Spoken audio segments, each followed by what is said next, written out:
Formula One celebrates a very special birthday. It has turned 70, and with it in this crazy world of COVID-19, we have a special Grand Prix.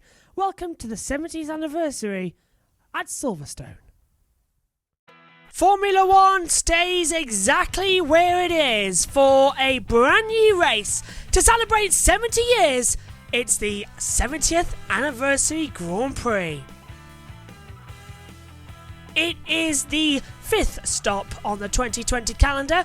After this, we've got the Spanish Grand Prix next weekend, a week off before Belgium, Italy and the Tuscany Grand Prix, followed by then the Russian Grand Prix, then we get Eiffel, and then we're into brand new territory in Portimao, Portugal, before Imola for the Emilia-Romagna Grand Prix is the last currently confirmed. Hamilton leads the Drivers' Championship 88 points to Bottas on 58 points after a dramatic race last Sunday. Verstappen in third on 52, Norris in fourth place, seems to be holding off a fast-charging Charles Leclerc. Albon in sixth on 26, Perez on 22, Stroll, Ricciardo and Sainz rounds out the top 10. Ocon has 12 points, the same as Gasly in P11 and 12. Vettel still on the second page with only 10 points to his name. 2 for Magnussen and Giovinazzi. 1 for Kvyat. No points yet for Raikkonen, Latifi, Russell or Grosjean. In the Teams Championship, well, that is Mercedes. 146 points to Red Bull 78. An absolute dominant performance for them. McLaren are in third on 50, 7 points clear of Ferrari in fourth. Racing Point are a point behind them in fifth place. Renault sixth, AlphaTauri seventh, Alfa Romeo eighth, Haas ninth on 2, and still no points on the board for Williams in 10th. It's a crazy track. It's different a lot to what we saw the first race back in 1950. Let's take a look round with lap attack with the McLaren. Let's take a look at the Silverstone circuit in Great Britain. 3 sectors, one of the flattest circuits on the calendar. 2 DRS zones, speed trap down the Hanger Straight, 18 turns in total, minimal elevation change throughout. On board with the McLaren from last year, get a good exit out of Club Corner and you're immediately across the control line. Head down towards turn 1, Abbey a quick flick to the right, full speed, lifting slightly in 8th gear through Farm and into Village, the heavy braking zone in turn 3, down 4th gear, tight right again, lead you out wide to the loop section, turn 4, tight left. Get the power on mid-exit as you flick left once again, through Aintree and down the Wellington Straight, open up the DRS and now defend from overtakes behind for another lap. Then keep the car as straight as possible, hurting to Brooklands now, down only to 5th gear, throw the car into the left, ride the curves at the exit, get the car all straightened out before a quick flick right round into Woodlands. Up now towards Woodcote now, flat out before the Cops Corner, the fastest corner in Britain. Keep it flat out across the old start finish straight. Flick the car right before you head down towards Maggins and Beckett. Some of the most seductive corners in Formula One history over 70 years. Flick the car to the left, the right, then do it all over again through Beckett. Driver's going to get this right once a weekend before into Chapel and the Hanger Straight for the second DRS zone. Long now as you head down towards Stowe Corner, 8th gear flat out, only drop 2 gears, keep the car revs high up as you drop through Stowe. Downhill section of the track now, pit lane entrance towards your right, into the Vale chicane. Left, then right, get the power on before the quick flick on turn 18 at Club Corner and you're across the control line. It's a fast and abusive circuit, but it's the home of British motorsport. Hello everyone, welcome to your Sunday race preview. Don't mind the 1950s get-up. Megan's done her best. I love this shirt, Megan. It's very flowery, very me. I don't know why I haven't worn this before. It's a very nice shirt. I like it. Yeah. It's very 1950s, and I'm sure the Trilby's helping out as well to fit the era a lot more. So then, Megan, let's talk about qualifying yesterday. What a dominance from Valtteri Bottas. It was quite a good dominance. I mean, I don't think anyone expected him to be on pole. I don't think anybody did. He topped the sessions in Q1, Q2 and then Q3, but everyone was expecting Hamilton to do it. Yeah. Going forward then, 70th anniversary of the sport. what's your overriding memory of your favourite moment in those, well, for you, 15 years?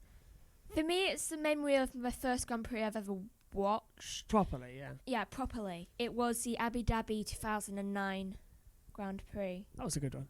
Yeah. I just remember it. Well, you remember some good ones. For me, British Grand Prix 2008 is quite a good one.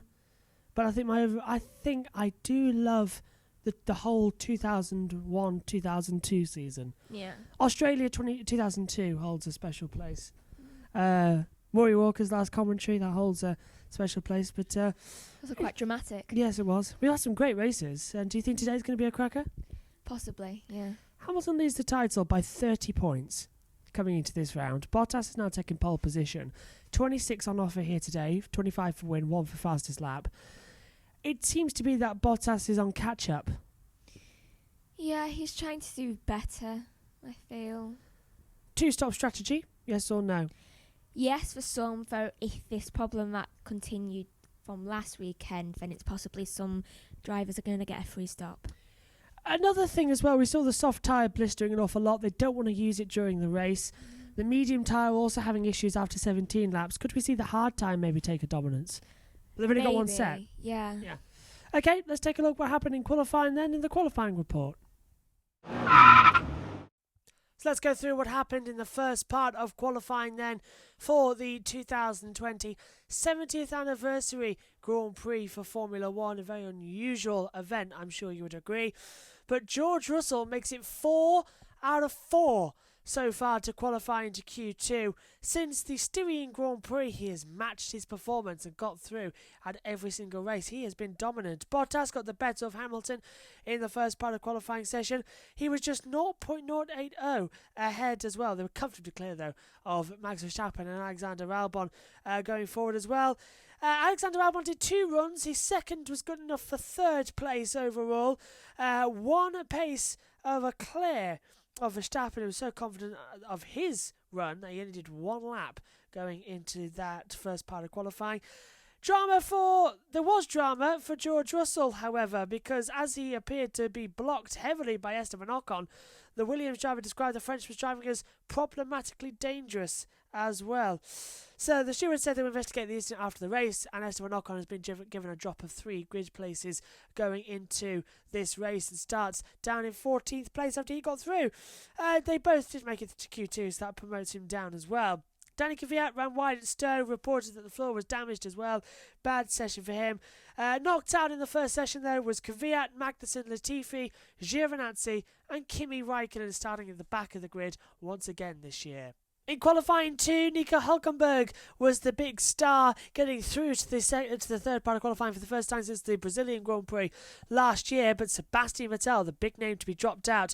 Bottas made it 2 for 2 in the 70th anniversary qualifying session, topped Q1, topped Q2 as well. He set the pace once again. Interesting though, it was a super lap from Hülkenberg, who set the second quickest time, Racing Point as well, staggering 4/10 quicker than Lance Stroll, his teammate for this weekend. Hamilton 3rd fastest, but with 9 of the top 10 setting their best laps on the medium compound tyre.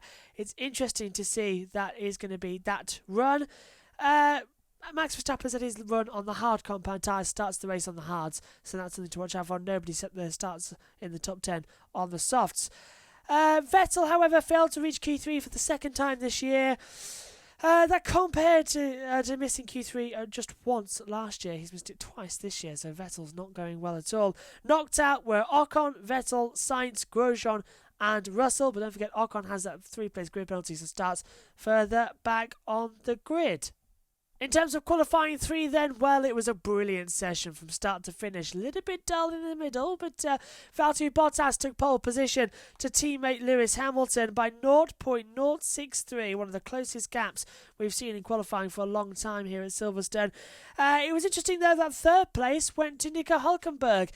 Finally, a podium could be in his grasp, and it seems like he could do it this weekend. I did say last weekend in the live commentary that we did that we should see a dominant performance from Hülkenberg here. Albon was 6th after the first runs as well, dropped to 9th later on. Leclerc, Gasly all improved. Norris remained 10th and the last of the runners, but it's an interesting session. The 70th anniversary looks good. Bottas on pole position with Hamilton alongside. Hülkenberg starts in third place as well. It's going to be an absolute cracker to celebrate Formula One's birthday. And here's the starting grid then for the 70th anniversary of Formula One. It's alongside us now. Valtteri Bottas on pole position and Lewis Hamilton alongside. Megan, turn one's going to be interesting. Do you think Hamilton allows the inside line would get ahead? I think possibly, though you never know. Exactly. Behind him, Nico Hülkenberg. He had a great qualifying though, didn't he? Starting third. Yeah, I mean, that was... I'm speechless. Yeah, I'm speechless as well. Max Verstappen starts fourth. Third row sees Daniel Ricciardo alongside Lance Stroll. Fourth row, Pierre Gasly, Charles Leclerc. Fifth row, Alexander Albon and Lando Norris. Sixth row, Megan, for Sebastian Vettel starting P11. Terrible qualifying. It keeps getting worse for him. Yeah, it's kind of going really, really downhill. Do you think he'll leave Ferrari earlier than expected? Possibly, and then could we see the return of Perez to Racing Point and Hülkenberg up to Ferrari, maybe? Yeah. Interesting. Or could it be the other way around? Could be. Carlos Sainz starts 12th on the grid. Then we get row 7 with Romain Grosjean and Esteban Ocon, who has a 3-place grid penalty for impeding George Russell in Q1. Row 8, George Russell and Danny Kvyat. Row 9, Kevin Magnussen and Nicholas Latifi. In the 10th row sees an all Alfa Romeo back of Antonio Giovinazzi and Kimi Raikkonen. Alfa Romeo won the first ever race here at Silverstone in 1950. They've gone from front to back in 70 years. That's a long progression. Yeah, it really is. Ferrari aren't the oldest team. Well, they are. They've been in the longest, but Alfa the original team. Yeah. That's the tricky one. But yes, so, Megan, who's going to win the 70th anniversary Grand Prix? I hope Lewis, because it would be nice to see him win one back-to-back, though Valtteri's showing quite a competitiveness. Outsider for a podium. I want to say Verstappen. Oh, that's an outsider one. You say not going to say Hülkenberg. I'm saying Hulk. You can say whoever you want. I want to say Hülkenberg, but I have the feeling it's going to get fourth. Yeah, I think that is. It's back to back. Right, Megan won't be with us for the race review later on. We'll rotate the punditry. We'll both be in the commentary box with Ian Birch, our dad, and Ian Birch will join me tonight for the race review. Megan's not with us next weekend at the Spanish Grand Prix. You're busy working. You'll be back with us. I had that off anyway. So. Yes, you did anyway. You're back at Belgium in 2 weeks. So, Megan, closing statements for this segment of the programme. What do you think sum up the first 4 races for you? Puncture.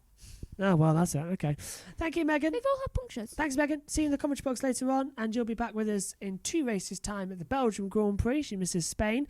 That's it. 70th anniversary Grand Prix coming up. It looks to be an exciting one. Join us at 8 o'clock this evening for the Sunday race review, but it's going to be a cracker. I can feel it. It's going to be a good one. For us all here, though, stay safe and see you later.